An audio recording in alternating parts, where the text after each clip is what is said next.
오늘은 누가복음 4장 할 차례인데요. 이 누가복음 4장은 예수님이 시험 받으시는 장면이 기록되어 있기 때문에 꽤 유명한 성경 구절입니다. 그리고 누가복음을 다시 한 번 더 생각해 보겠습니다. 누가복음은 누구에게 쓴 편지죠? 누가가 데오빌로 가카에게 쓰는 편지죠. 근데 데오빌로 가카가 누구라고 했습니까? 네, 요한이라고 하는 대제사장일 가능성이 높다라고 말씀드렸습니다. 그러면 왜 써졌습니까? 누가복음 1장에 보면 이는 각하가 알고 있는 바를 더 확실하게 하려 함이로라 이렇게 되어 있습니다.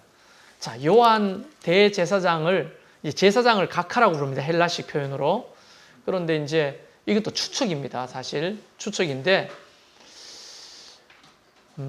나사렛 출신의 예수를 믿는다고 하는 것은 제사장 입장에서는 굉장히 자존심 상하는 일이거든요. 그렇기 때문에 예수님이 가르쳐 주셨던 그 놀라운 복음의 말씀이 너무나 대단한 걸 알지만 선뜻 드러내놓고 난 예수 제자가 되겠어 할 수가 없는 거예요. 체면상. 그래서 사도행전을 보면 많은 제사장 그룹이 예수님을 믿게 되었다고 기록하고 있으나 실제는 드러내놓고 믿지를 못하는 거예요. 이 체면상 그런 거죠. 그 상황을 이해를 좀 하시겠습니까? 여러분이 대제사장이면 나사렛 출신의 예수를 자기의 구주로 믿고 따르겠습니까? 못 따르죠.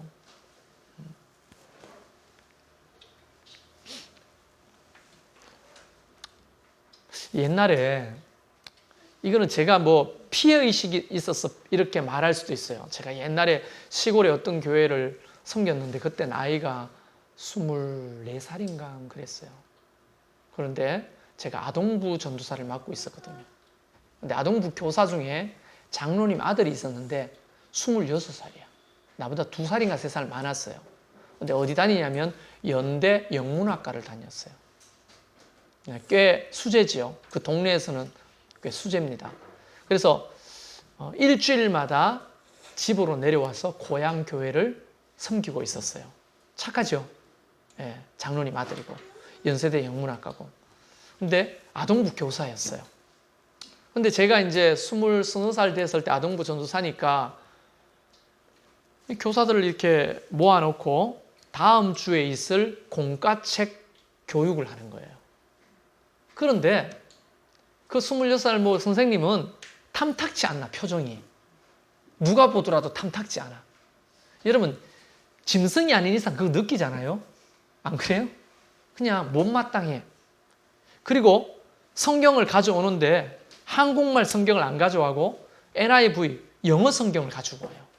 그리고 무슨 제가 이제 다음 주는 우리 아이들에게 예수님의 부활에 대해서 우리가 이렇게 설명해 드릴 겁니다 하면서 자, 성경을 한번 찾아보실래요 하고 예수님의 부활에 관련된 성경을 찾으면 이렇게 변호사님 이래요. 예, 공선생님, 공시예요. 공선생님 이러니까 아니 영어 성경에는 그런 표현이 없는데 이 번역이 잘못된 거 아니에요? 이렇게 말하는 어떤 거를 말하는 거예요? 나 영어를 정말 못했으니까. 근데 그분이 일단 몇 줄을 영어로 아주 유창하게 발음 좋게 쫙 읽습니다. 그리고 이 단어는 이런 의미인데 전도사님이 설명하는 거하고는 차이가 많이 나는데요. 이렇게 말하면 저는 교사들 앞에서 너무 부끄럽고 얼굴이 막 귀까지 빨개졌다는 느낌이 들어 어쩔 줄을 모르는 거야. 그래요. 제가 한번 나중에 찾아보고 말씀드릴게요. 이렇게 넘어가는데 그 형제는 아주 나를 깔보는 거예요. 누가 보더라도. 깔보고 내 권위에 안 들어와. 내가 뭘 하자 하면 저기 있어요. 자, 선생님들 모이세요. 자, 모여서 이거 하겠습니다 하면 저기 앉아가지고 이렇게 엉덩이로 걸터 앉아가지고 뭐 다른 애들하고 이야기를 하고 있는 거예요. 자, 공사님 빨리 오세요. 이러면 씩 보면서 대꾸도 안 해. 그냥 아들하고 막 장난치면서 이야기하는 거예요. 자, 그런 뉘앙스가 뭐냐면 자존심 상하는 거예요. 23살짜리 전도사한테 이 권위에 인정하면서 뭘 배운다는 게 이게 자존심 상하는 거예요. 누가 보더라도. 그런데 지금 생각해 보면 그럴 수도 있겠다. 23살짜리 전도사가 뭘 알겠어요? 근데 자기는 그래도 연대 영문학과 출신이고 동네에서는 제가 소문에 들었는데 동네에 현수막이 걸렸다 하더라고요. 연대 영문학과 합격하고 동네 어귀에. 그런 거 있잖아요. 시골에 가면. 그랬으니까 막 대단한 거예요. 그리고 또 저는 군대도 안 갔다 왔는데 그분은 군대까지 갔다 왔으니 뭐 내가 아주 가소록이 짝이 없는 거죠. 반전이 있는데 그건 나중에 이야기해 드리겠습니다. 제가 말씀으로 족쳤죠. 근데 족칠 수 있는 실력은 없었는데 성령님이 하셨어요. 나중에는. 누구보다 오른팔이 돼 주셨는데요. 어쨌든 그런 느낌이에요. 지금 제사장 그룹에서는 나사렛 출신, 나사렛이라고 하면 정말 깡촌입니다. 깡촌. 그 깡촌 출신의 목수 일을 하던 사람이 아무리 좋은 것을 가르친다 하더라도 그 사람을 내가 하나님의 아들로 받아들이고 구세주로 받아들인다는 게 영 쉽지 않은 거죠. 그래서 제사장 그룹들은 몰래 신앙을 했습니다. 그리고 몰래 서신을 보내서 이 부분은 예수님이 뭐라고 하는지를 묻기도 하고 사람을 몰래 불러다가 묻기도 하고 했는 거예요. 그래서 아마 이 요한 제사장도 예수님의 제자가 됐겠죠. 그래서 누가랑 서신을 이거 외에도 주고받았다고 예상을 하는 거예요. 왜냐하면 누가는 의사였고 그때 당시에 많이 배운 사람이고 그 다음에 굉장히 똑똑한 사람이었어요. 누가가. 그러니까 제사장은 누가한테 서로 교제를 하면서 부탁을 했겠죠. 야, 내가 이리저리 듣기는 들었지만 예수님에 대해서 좀 정확하게 알고 싶다. 그렇게 요청을 한 것 같아요. 그러니까 누가는 자기 실력이 뭡니까? 의사지만 뭐 그때나 지금이나 의사는 공부 많이 해야 되잖아요. 똑똑하고 아주 치밀하고 그러니까 이 누가는 아주 치밀하게 역사적인 자료들을 모으고 예수님이 하신 말씀들, 정언들을 아주 여러 사람한테 물었어요. 예를 들어 중풍병을 고쳤다면 이 사람한테 먼저 묻습니다. 그리고 적어요. 그리고 그때 당신도 봤어요? 하면서 저 사람에게도 묻습니다. 또 기록합니다. 권사님도 그때 중풍병 환자 고친 데 있었죠? 여러 명을 이야기를 들어가지고 서로 맞춰가지고 더 정확하게 기록하는 거예요. 누가복음이 굉장히 역사적으로 또 시간적으로 중요하고 정확합니다. 그래서 이 목적은 뭐냐? 각하, 제사장이 알고 있는 바를, 예수님에 대해서 알고 있는 바를 더 확실하게 하려고 이 글을 보냅니다. 하고 쓴 게 누가복음이라는 거예요. 아시겠죠? 자, 그러면 지난주도 이야기했는데 이거는요, 다음 주도 제가 또 얘기할 거예요. 여러분이 그동안에 신앙생활 하면서 알고 있는 예수님, 하나님, 성령님, 성경. 굳이 표현을 하자면 하나님이 이만한 분이면 여러분은 하나님을 얼마나 알고 있을까요? 이 정도 알고 있을까요? 여러분 무시하는 게 아니고 하나님이 이만한 분이면 측량할 수 없는 분이면 굳이 비유로 이만한 분이면 우리가 이 전만큼 알고 있을까요? 자, 여러분이 이제 다양한 교회를 거치면서 다양한 목사님을 만나고 여기 왔잖아요. 그리고 성경 공부도 여러 하면서 이 목사님한테 이거 듣고 이 목사님한테 이거 듣고 이 목사님한테 이거 듣고 이 목사님한테 이거 듣고 하면서 점점이 알고 있는 성경에 대한 하나님에 대한 지식들이 있을 겁니다. 기분 나빠요? 이 정도밖에 안 된다고 하니까? 그거 아니죠? 자, 목사인 저도 마찬가지입니다. 그렇죠? 그런데 여러분이 이 누가복음을 공부하면서 이렇게 알고 있었던 하나님을 좀 더 구체적으로 알아가면 좋겠다는 거예요. 그래서 이렇게 하는 거죠. 자, 내가 알고 있는 이 하나님을 요만큼 더 알아가는. 내가 알고 있는 하나님을 요만큼 더 알아가는. 그러면서 이렇게 알고 있는 것들을 서로 연결하는 거예요. 그렇죠? 여러분 컴퓨터에 조각 모으기 압니까? 점점이 흩어져 있는 파일을 한 군데로 모아서 정리하는 거예요. 네. 그게 조각 모음인데 그런 예수님에 대한 지식을 우리가 누가복음을 통해서 이제 구체적으로 알아가는 게 중요하다 하는 겁니다. 그래서 우리는 이 누가복음을 4가지 주제로 공부하고 있잖아요. 처음에 예수님을 인자라고 불렀죠. 인자. 네. 여러분 대제사장 그때 당시에 최고 상위층 그룹 아니겠습니까? 근데 굳이 예수님을 인자, 사람의 아들이다. 정말 보잘것없는 나사렛 출신의 사람의 아들이라는 걸 강조합니다. 뭘 못 느끼겠어요? 눈치 안 끌거집니까? 부자들한테 부자에 맞는 사람이라고 말하지 않고 도리어 이 바닥의 사람이라고 말하는 거예요. 한번 잘 생각해 보세요. 답을 드리지 않겠습니다. 왜 그런지. 그래서 예수님은 성육신, 이 땅에 낮고 천한 자리에 오신 예수님을 누가는 소개하고 있습니다. 높은 계층에 있는 사람만의 하나님이 아니라는 거예요. 그때 당시 유대교는 누구의 전유물이었습니까? 귀족들이었어요. 귀족들. 거의. 그런데 예수 그리스도는 귀족들의 하나님이 아니라 가장 천하고 낮은 사람들의 친구고 그들을 위해서 이 땅에 오셨다는 겁니다. 그걸 강조하고 있죠. 그래서 인자의 첫 번째가 출현. 두 번째가 오셔서 뭐 했느냐? 그 가난한 자들을 섬겼다. 병자와. 세 번째는 이 땅에 오셔가지고 배척당했다는 거예요. 어떤 사람에게? 이거 굉장히 불편한 얘기거든요. 이 주제가 들어가면 제사장에게는 너희들에게 돈 가지고 힘있고 권력 있는 사람에게 배척당했다 라고 하는 주제입니다. 누가의. 네 번째 주제는 그분의 십자가의 죽음과 부활을 기록하고 있습니다. 반전이 있다는 거예요. 그래서 오늘 이 이야기는 2번 주제로 들어갑니다. 4장에서. 아시겠죠? 지금 따라오고 계세요? 여러분 눈빛 보니까 딴 데 가 계시는 분들이 간혹 계시는데 이제 인자의 섬김, 어떻게 우리 가운데 오셔서 누구를 어떻게 섬겼는지에 대한 얘기가 4장부터 9장까지 쫙 이어지는 겁니다. 그래서 섬김이랑 지난주까지는 뭐였어요? 예수님이 출현, 이거를 이제 계속 다루었죠. 이제 섬김을 들어갑니다. 자, 이제 본격적으로 예수님이 이 땅에 오셔서 사람들을 섬기시려고 했을 때 첫 번째 경험하는 경험이 있었으니 그것이 뭐냐? 마귀의 시험입니다. 마귀의 시험. 여러분, 마귀는요, 저는 마귀를 좀 저주하고 싶은데요. 돌대가리예요. 마귀는. 왜냐하면 마귀는요, 창의력이 없어요. 지금 마귀 화나는 거 보입니까? 열날 거예요, 아마. 왜냐하면 마귀는 아담을 꼬셨던 방법 외에 다른 방법이 별로 없어.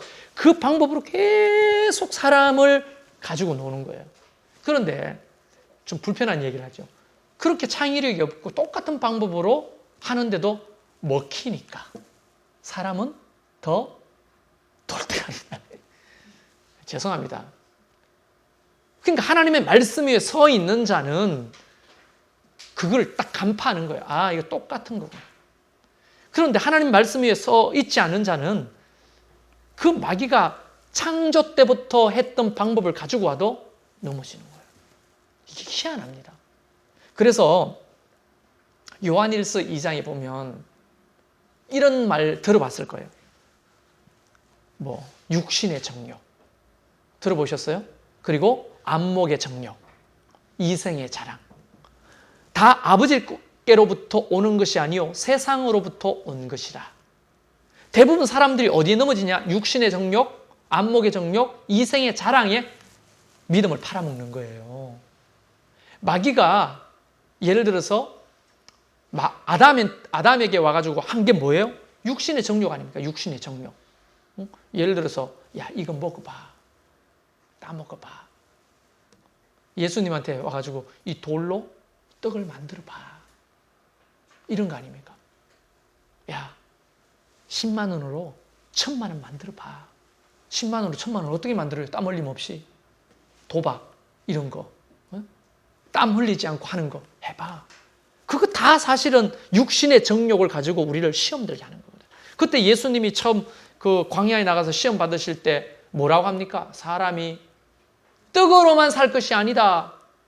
만약 아담이 그랬다면 우리 인류의 역사는 바뀌었을 거예요. 근데 안목의 이 육신의 정욕에 넘어지는 거예요. 보암직도 하고 이렇게 돼 있잖아요. 그 돈과 권력, 그 돈이 보암직도 하잖아요. 그래서 제가 간혹 이런 질문을 합니다. 300억 정도를 줄 테니 예수님을 믿지 말라. 라고 누가 말하면, 좀 처음 보시는, 새로 오신 분인데, 웃으시는 이유가 저하고 똑같을 것 같아요. 저한테도 만약에 300을 주고, 목사 때려치고 예수를 믿지 말라. 다른 종교는 안 가져도 된다. 무교로 전향해라. 이러면, 여러분 어떻게 할게요? 기자매.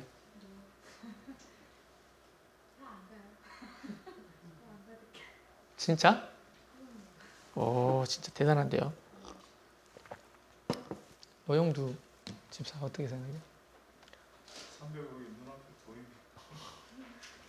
금방 눈알이 이렇게 흔들렸어요. 우리에게 굉장히 큰 고민 아니겠습니까? 나는 300억이 아니라 3억만 줘도 흔들릴 것 같은데 솔직히. 예? 여러분 목사가 3억을 언제 안 만져보겠어요? 평생. 아, 대학도 보내야 되고 내가 할 일도 많고 이 3억 같으면 작은 가게를 차려서 먹고 살아볼까? 뭐 이런 생각도 하면서, 물론 이제 저는 안 그럴 거예요. 여러분 실망하셨어요? 근데 안 그럴 건데 굉장히 고민스러울 것 같아. 사람은. 많은 사람들은 여기서 이런 분위기에서 나는 안 해요. 나는 고민 안 해요. 하지만 왜 그들은 돈벌이 때문에 신앙을 포기하죠? 300억이 아니라 그냥 매달 뭐 이게 수백만 원 벌기 위해서 신앙을 거의 저버리듯이 살잖아요. 그런 사람이 수협에 와 있습니다. 묻습니다. 300억 줄 테니까 신앙을 포기해라. 나는 포기 안 해요. 그건 순 거짓말인 거죠. 안 그래요? 나는 그렇다고 생각하는데, 저한테 300억 준다 해도 여러분 실망하거나 말거나 솔직하게 300억 준 다음에 목회를 접어라 이러면 저는 고민하지 않고 접을 것 같아요. 내가 이런 꼴을 보고 왜 하겠어? 300 같으면, 예? 더러운 꼴 안 보고 떵떵거리면 살 건데 내가 왜? 실망하셨어요? 밴드에 올려요. 실망하시면 밴드에 올려요. 근데 여러분 마음과 제 마음이 별로 차이가 없다는 걸 말씀드리는 거죠. 얼마나 고민스럽겠어요. 예수님에게 왔던 그 육신의 정욕, 이게 아담이 경험한 거고요. 예수님도 경험한 거고요.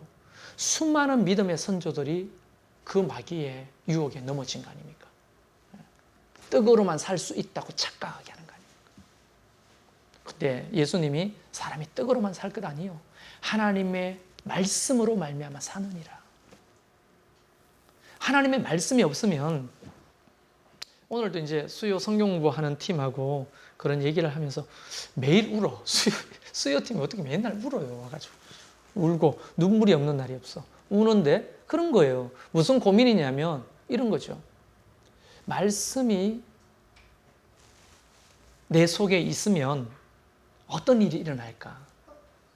어떤 일이 일어나냐면, 그거를 다른 표현으로 이런 말이 있습니다. 술 취하지 말라. 이거는 방탕한 것이니 성령 충만을 받아라. 이런 말씀이 있잖아요. 여러분 술 취하면 어떻게 돼요? 술 취하면 혼미해져. 그 정도로 끝나요? 노영두 집사를 처음 만났을 때도 네가 혼미했다고 그랬잖아. 술 안 먹어도. 아, 기억 안 나는 모양인데요? 그랬어요. 이 남자가 세상이 다 갖고 혼미한, 분별력과 판단력을 상실하고 막 그러게 되는 거잖아요. 그거 혼미잖아요. 여러분 술을 취하지 말라고 하는 것은요, 한마디로 말하면 술 취하면 자기로 못 삽니다. 아버지로 못 사고 아내나 남편으로 못 사고 성도로 못 삽니다. 뭐가 되죠? 개가 되죠. 미안합니다. 술 취하면요 사람이 아니라 개가 돼요. 그 말은 이 짧은 인생에 나로 살아야 되는데, 아버지로 살고 좋은 남편으로 살고 아내로 살고 어머니로 살아야 되고 또 하나님의 자녀와 성도로 살아야 되는데 술 취하면 그거를 못 사는 거예요. 그래서 술 취하지 말라는 거예요. 그래서 성령 충만함을 받으라는 겁니다. 성령 충만함을 왜 받으라는 거예요? 성령 충만함 되면 우리는 착각하면 안 돼요. 성령이 임하셨을 때 현상에 집중하면 안 돼요. 자, 성령이 임하셨습니다. 주로 성령이 임하는 것을 어디 가면 자주 볼 수 있어요? 기도원 같은 데 가보면 볼 수 있죠. 그럼 어떻게 돼요? 아줌마들이 한 500명, 1000명 이렇게 앉아 있습니다. 주로 아줌마들이 80%고 아저씨들이 20%입니다. 근데 80% 아줌마들이 제가 이렇게 욕하는 게 아니고 현상을 말하는 거예요. 갑자기 이제 기도원에 오는 주로 강사들은 좀 그런 거 하잖아요. 주야! 주야! 샤! 뱀소리 내면서 막 하나님의 능력이 나가라고 막 음악은 계속 돌아가면서 막 사람을 몽롱한 가운데로 몰아붙입니다. 그리고 샤! 이러면 사람들이 갑자기 뒤로 넘어져. 막 이러면서 그 현상이 있잖아요. 성령님 임하실 때 현상. 그렇죠? 그런 형상을 성령 충만이라고 보면 안 됩니다. 여러분, 성령 충만해지면 어떻게 되느냐면 내가 나답게 사는 거예요. 예. 하나님이 처음 이 땅에 나를 보냈을 때의 목적과 그 하나님의 목표대로 살아내는 거예요. 무슨 말이 이해가십니까? 하나님의 말씀이 그걸 돕는 거예요. 성령 충만하면. 그럼 내가 목사답게 살도록 하고, 여러분은 성도답게 살도록 하고, 여러분은 아내답게, 좋은 엄마, 좋은 아빠, 좋은 남편으로, 아내로 살도록 하는 거예요. 성령님은. 성령 충만이라고 하는 것이 어떤 현상으로 불받아가지고 넘어지고 막 진동이 오고 방언이 터지고 막 하고 이런 것으로 생각하는데, 성령 충만하면 나를 나되게 하는 거예요. 그래서 거기에 뭐가 열립니까? 성령의 열매가 맺히는 거예요. 사랑, 희락, 화평, 자비, 양성, 온유, 충성, 오래 참음, 절제, 이런 것들이 맺히면서 우리 엄마가 정말 좋은 어머니가 되는 거예요. 우리 남편이 좋은 남편이 되어가는 거예요. 목사가 좋은 목사가 되어가는 거예요. 그게 성령 충만입니다. 세상 사람들 앞에도 칭송받고 인정받는 그런 성도가 되어가는 거예요. 성령 충만이 세상 저버리고 저 어디 기도원에 가가지고 불 받았다고 맨날 이러는 게 성령 충만이 아니라는 말씀이에요. 뭔가 잘못하는 거죠. 그래서 사실은 하나님의 말씀이 우리 가운데 들어오면 육신의 정욕을 이길 수가 있는 거예요. 수많은 그런 유혹들을. 예수님도 그러잖아요. 예수님의 설교의 3분의 2가 10개 중에 7개가 돈에 대한 설교입니다. 복음서를 읽어보면, 분석을 해보면. 왜 그러냐면 그때나 지금이나 돈을 섬기거든요. 하나님을 섬긴다 하면서 돈을 섬기는 거예요. 수많은 제사장들이 그 높은 자리에 앉아가지고 하나님을 섬긴다고 하지만 그 밑에서 올라오는 뇌물과 돈을 섬기는 거예요. 만몬의 영이 가득한 거예요. 그러니까 예수님은 하나님과 돈을 어떻게 겸하여 섬길 수 없느니라, 그렇게 말하는 거예요.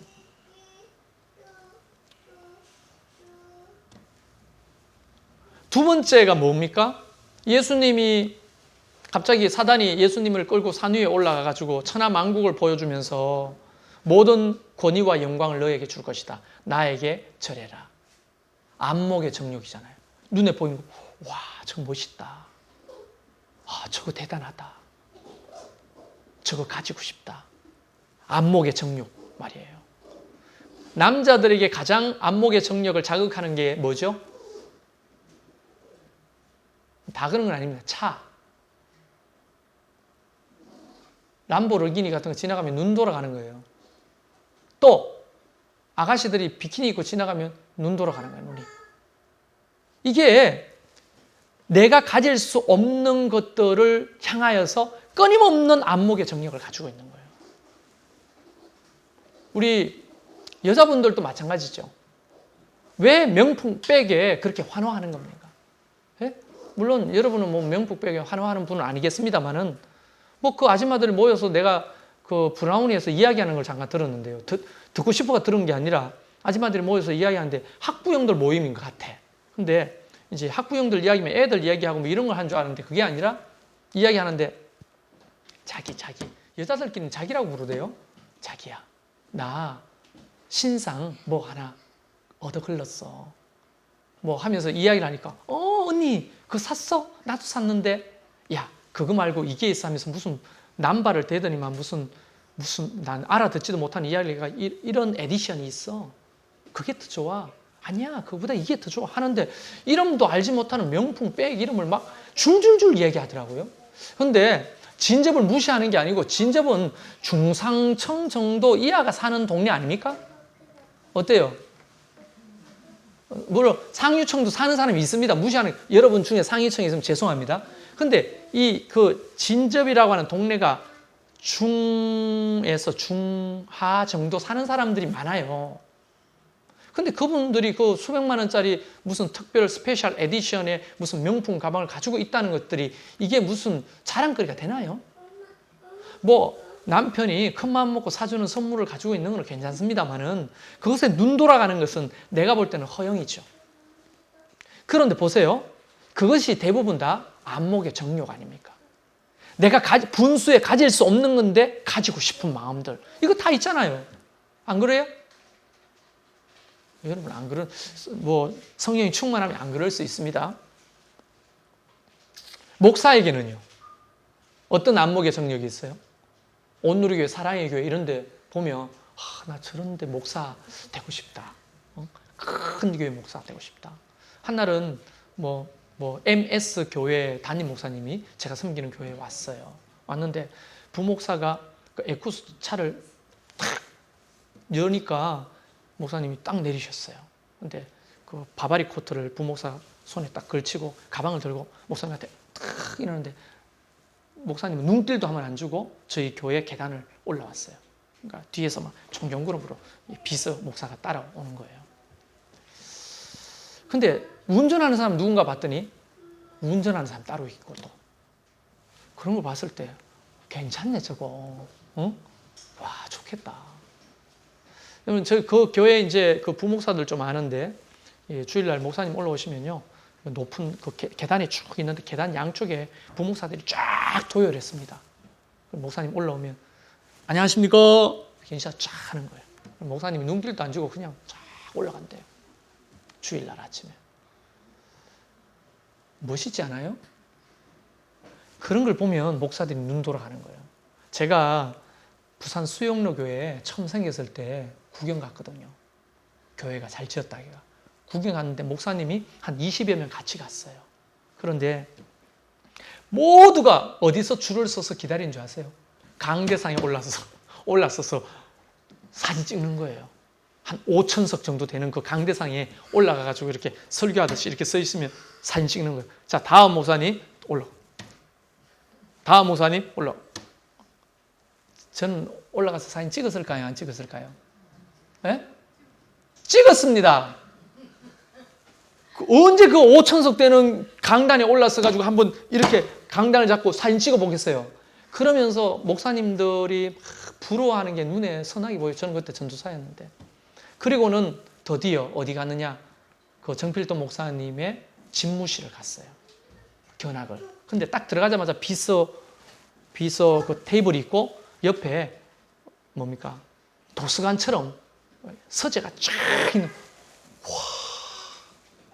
그리고 드디어 집무실 문이 열립니다. 여러분 제 방은 3m에 7m거든요. 근데 정말 테이블이 3m에 7m 정도 테이블이 쫙 있는데 그 수영 그 조정 경기장 해운대 앞바다가 통유리로 한눈에 쫙 보이는 거예요. 20명이 한꺼번에 와 하고 와 정말 이 목사님 무슨 복이 있어서 이런 데 앉아 있으면 설교가 절로 준비될 것 같은 느낌이잖아요. 여러분 그 안목의 정욕입니다. 안목의 정욕. 예수님이 뭐라고 했습니까? 오직 하나님만 경배할지어다. 우리의 경배의 대상은 그런 게 아닙니다. 여러분 제가 말씀드렸잖아요. 경배와 찬양이라고 하는 말 얼마나 자주 사용합니까? 경배는 그분을 그분으로 인정하는 거예요. 찬양은 그분을 칭찬하는 겁니다. 우리가 사실 오직 하나님만 경배하고 찬양해야 되잖아요. 근데 뭐요? 그렇게 많이 가진 자들을 경배하고 많이 가진 자들을 찬양하잖아요. 이게 경배의 대상이 바뀐 거예요.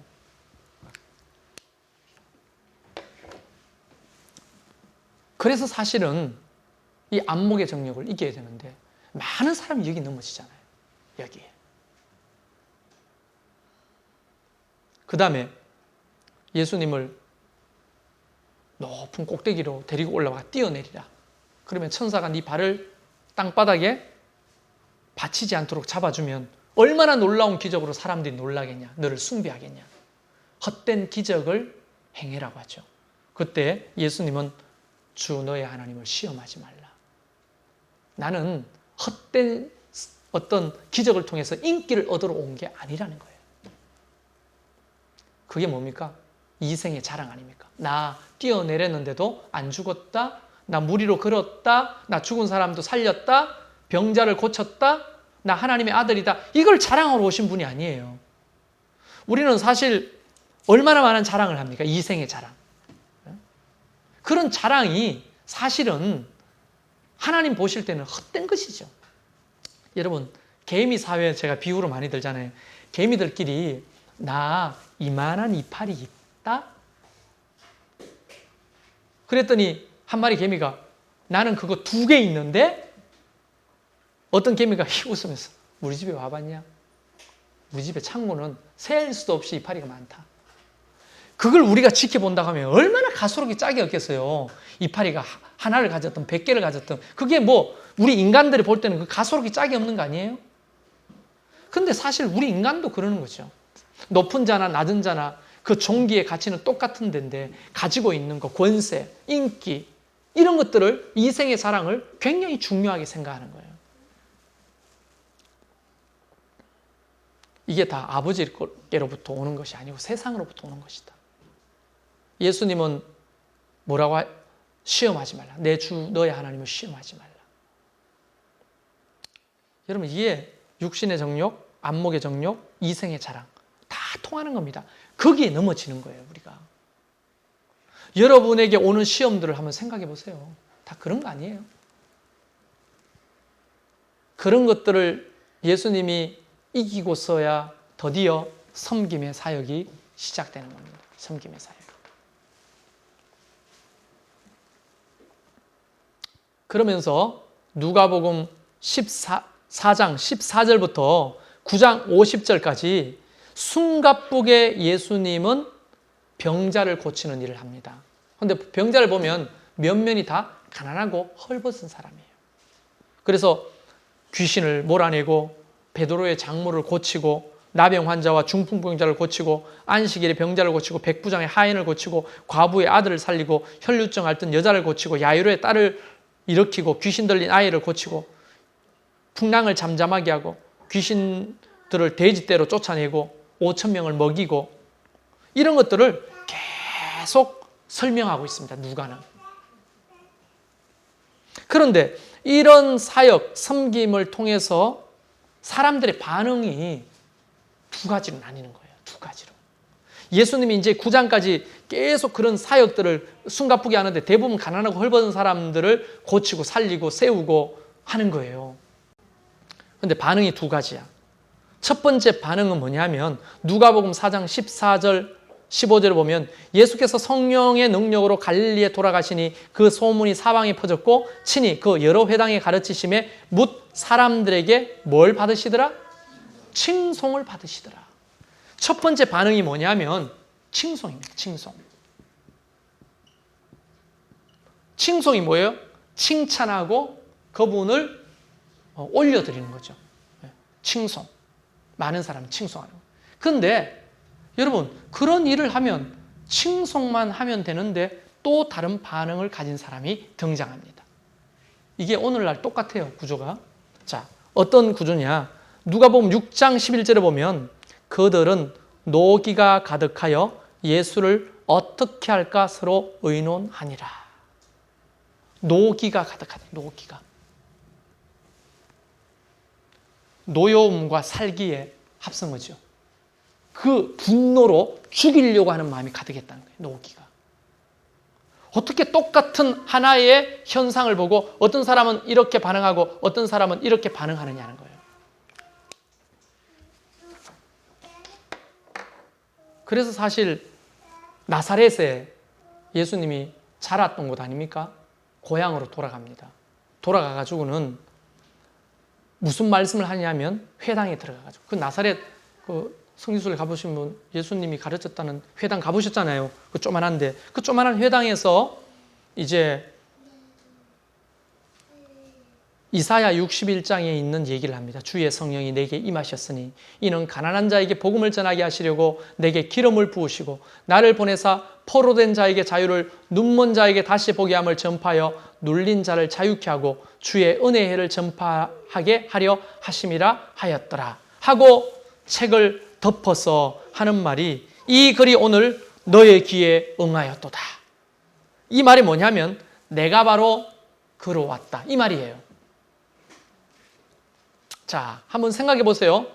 어린 시절에 예수가 어떻게 자랐는지 아랫도리를 보고 뛰어다니는 걸 본 노인들도 거기에 있고요.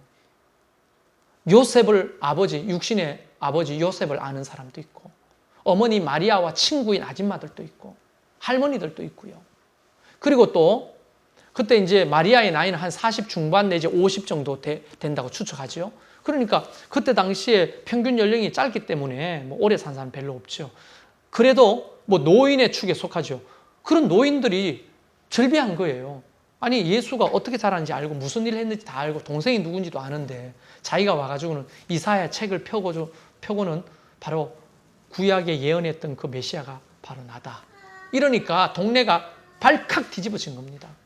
저 미친놈, 어떻게 저 하나님을 모독할 수가 있냐 하면서 사람들이 어떻게 합니까? 그를 끌어다가 낭떠러지까지 끌고 가가지고 밀쳐 죽이려고 합니다. 우리 나사렛 그 낭떠러지 가봤죠? 돌이 막 삐죽삐죽삐죽하게 있는 그 낭떠러지에 진짜 높아요. 진짜 높은데 그 밀면 저 밑에 땅바닥에 안 떨어져도 그냥 받쳐서 죽어요. 돌이 그냥 삐죽삐죽삐죽한 것이 막 튀어나온 아주 거친 돌산입니다. 거기에 올라가서 예수님을 밀려고 했다는 거예요. 죽이려고 했다는 거예요. 어떻게 이렇게 노기가 가득하냐고요. 어떤 사람은 칭송하는데. 이유가 뭘까요? 오늘도 한번 보세요. 오늘날에도 그렇지 않습니까? 예수님을 칭송하는 자가 있는가 하면 노기가 가득한 사람들 있죠. 예수님을 목사를 목사 쓰레기라고 부르고 그 다음에 개독교라고 부르고 이 노기가 가득한 사람들이 지금도 존재하고 있고 그러나 지금도 1000만 명에 가까운 사람들이 예수님을 칭송하고 예배하잖아요. 어느 시대든지 이런 핍박과 고난은 있게 마련입니다. 예수님 당시도 예수님도 그랬는데요. 하물며 우리겠습니까? 우리가 예수를 잘 믿으려고 할 때마다 핍박과 고난은 마땅히 다가오는 거예요. 새벽 예배 때 제가 말씀드렸다시피 여러분 이런 도자기를 아주 멋지게 빚었다고 해보세요. 도자기를. 멋지죠? 뭘로 보여요? 고려청자입니다. 여러분 눈에는 뭐로 보일지 모르는데 고려청자인데 이걸 빚었어요. 이게 도자기입니까? 진흙이지? 진흙이잖아요. 여러분 이거를 만드는데 어떤 과정이 필요한 줄 아십니까? 첫 번째 흙을 짓이겨야 되죠. 여러분 그런 데 가보면 체험하는 데 가면 흙을 계속 밟습니다. 한복 입은 아저씨들이 나와가지고 계속 흙을 진흙에 밟아요. 그리고 이거 필요한 양방울 뜨다가 또 손으로 또 반죽을 합니다. 오랫동안. 그리고 숙성을 시킵니다. 흙도. 그리고 물에 올려서 돌립니다. 얼마나 어지러울까요? 이 흙이 불쌍하죠. 흙. 그래가지고 이렇게 빚었어요. 도자기입니까 이게? 아직 진흙이잖아요. 진흙 덩어리에 불과하잖아요. 여기에 뭘 발라요? 유약을 바르잖아요. 유약 뭐로 만든다고 했어요 제가? 양잿물이잖아요. 독약. 양잿물을 바릅니다. 초벌, 재벌 여러 번 바릅니다. 그리고 어디에 들어갑니까? 결국 불 속에 들어가는 거예요. 불 속에.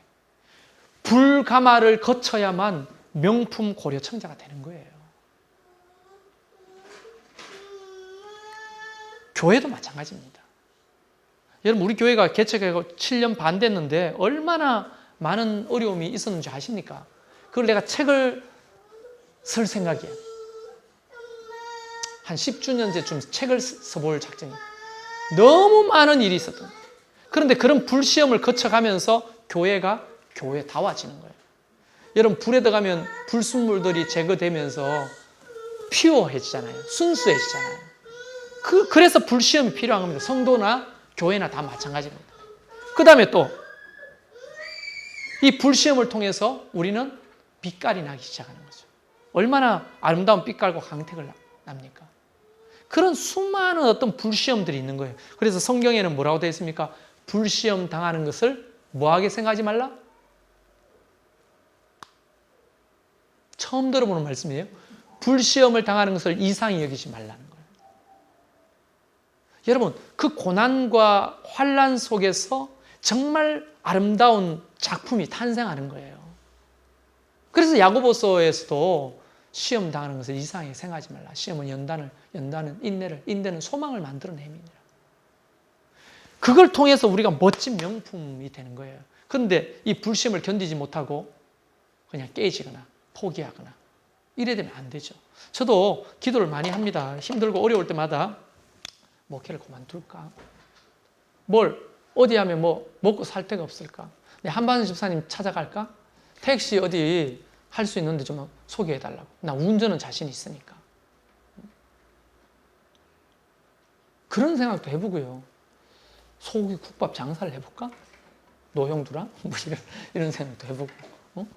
아니면 그래, 이것저것 할 거 없으면 택배라도 할까? 허리가 아파 택배 하겠나? 이런 생각도 들고. 뭘 하면 좋을까? 공부방 선생님? 근데 난 산수도 못하고 영어도 못하는데 뭘 가르칠까? 온만 생각을 다 하는 거예요. 그냥 마누라 보고 마트 가가 일하라고 난 살림이나 할까? 그런데 이런 것 때문에 이 불시험이나 여러 가지 힘든 것 때문에 내가 만약 포기하면 앞으로 이루어질 수많은 일들, 하나님의 역사들이 나를 통해 끊어지잖아요, 역사가. 자, 그게 무슨 말이냐면 3년 전에 우리 교회가 큰 시험이 있었습니다. 그때도 목회를 딱 하기 싫었어요. 만약 그때 내가 스탑하고 목회를 그만뒀으면 여러분 못 만났겠죠. 여러분에게 하나님의 말씀을 못 전했겠죠. 지금도 부족하지만 저의 말씀과 가르침을 통해 믿음이 자라나고 있는 사람이 있잖아요. 그런 사람 나를 통해 역사를 경험하지 못하죠. 그럼 수많은 사람들의 그런 혜택을 내가 포기함으로 못 보게 되는 거죠. 물론 하나님은 다른 사람을 통해 그 일을 하겠지만 지연되거나 변경되거나 혼란이 오겠죠. 내가 이 불시험을 통과함으로 하나님은 이 일을 통해 더 멋진 일을 만들어 가시는 거예요. 여러분 한 사람 한 사람도 마찬가지입니다.